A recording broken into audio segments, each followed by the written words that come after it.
آج جو واقعہ آپ سے شیئر کر رہا ہوں یہ حضرت علی کرم اللہ وجہہ کی ذہانت اور ذکاوت کی بھی اس میں مثال موجود ہے، اور آپ کی علم حدیث پر اور علم فقہ پر جو نظر ہے وہ بھی سامنے ہے، اور معاشرے میں موجود لوگوں کے حالات زندگی جو ہے اس پر بھی جو نظر ہے وہ بھی ہمیں پتہ چلتی ہے۔ واقعہ کچھ اس طرح ہوا کہ ایک دن حضرت علی کرم اللہ وجہہ مدینے کی گلیوں میں جا رہے تھے تو دیکھا کہ ایک عورت کو کچھ آدمی گھسیٹتے ہوئے لے کے جا رہے ہیں، اور وہ عورت جو ہے وہ خوف کے مارے کانپ رہی ہے اور وہ اسے گھسیٹتے لیے جا رہے ہیں۔ حضرت علی کرم اللہ وجہہ نے جو دیکھا تو پوچھا کہ یہ تم اس عورت کیوں گھسیٹ رہے ہو؟ لوگوں نے کہا اس عورت نے بدکاری کی ہے، زنا کیا ہے، اس لیے امیر المومنین عمر ابن خطاب رضی اللہ تعالیٰ عنہ نے یہ حکم دیا ہے کہ اس عورت کو سنسار کر دیا جائے۔ حضرت علی کرم اللہ وجہہ نے اس عورت کو ان کے ہاتھوں سے چھینا اور ان لوگوں کو ڈانٹا اور کہا کہ یہ کیا کر رہے ہو تم لوگ، چھوڑو اس کو اور جاؤ یہاں سے۔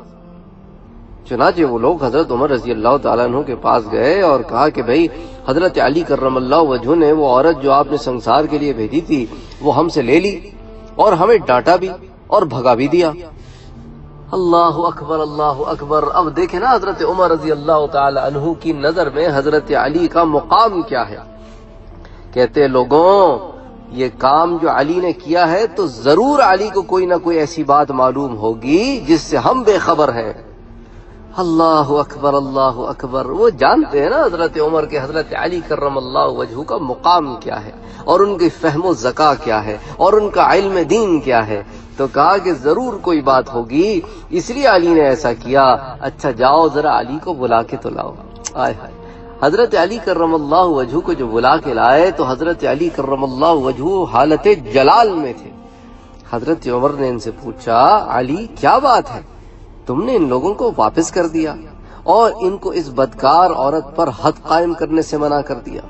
حضرت علی نے فرمایا یا امیر المؤمنین، آئے ہائے، اس سے ایک بہت بڑا عقدہ کھل جاتا ہے کہ حضرت علی نے حضرت عمر کو امیر المومنین مانا تو کہہ رہے ہیں نا کہ یا امیر المومنین یا امیر المومنین، پھر آگے حضور کی حدیث سنائی کہ کیا آپ نے حضور اکرم صلی اللہ علیہ وآلہ وسلم کا یہ ارشاد پاک نہیں سنا؟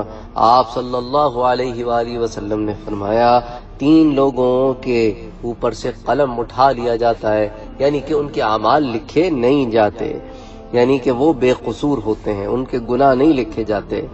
ایک وہ جو آدمی سو رہا ہو یہاں تک کہ وہ بیدار ہو جائے، دوسرا وہ جو ابھی نابالغ ہو یہاں تک کہ بالغ ہو جائے، اور تیسرا وہ شخص جو ہوش میں نہ ہو یعنی کہ دیوانہ ہو، پاگل ہو۔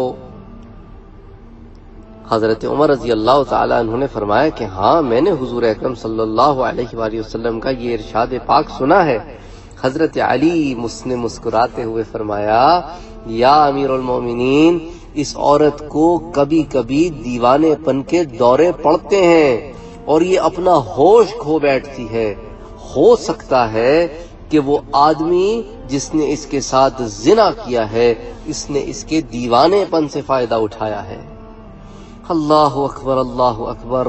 حضرت عمر بن خطاب نے جب حضرت علی کرم اللہ وجہہ سے یہ سنا تو اس عورت کو رہا کر دیا۔ اللہ اکبر اللہ اکبر۔ اسلامی انصاف کی کتنی بڑی مثال ہمارے سامنے آتی ہے، اور اہل بیت اور سیدنا عمر فاروق رضی اللہ تعالی عنہ کے ریلیشن شپ کے بارے میں بھی کتنی واضح دلیل ہمارے سامنے آتی ہے۔ اس واقعے کو امام احمد نے مسند امام احمد میں روایت کیا ہے، تو یہ حدیث امام احمد نے مسند امام احمد میں روایت کی ہے۔ علاوہ ازیں اس حدیث کو امام ابی داؤد نے بھی روایت کیا ہے۔ علاوہ ازیں یہ حدیث فضائل الصحابہ کے ضمن میں بھی آتی ہے، کتاب ہے فضائل الصحابہ، اس کی جلد نمبر 2 صفحہ نمبر 707 اور 708۔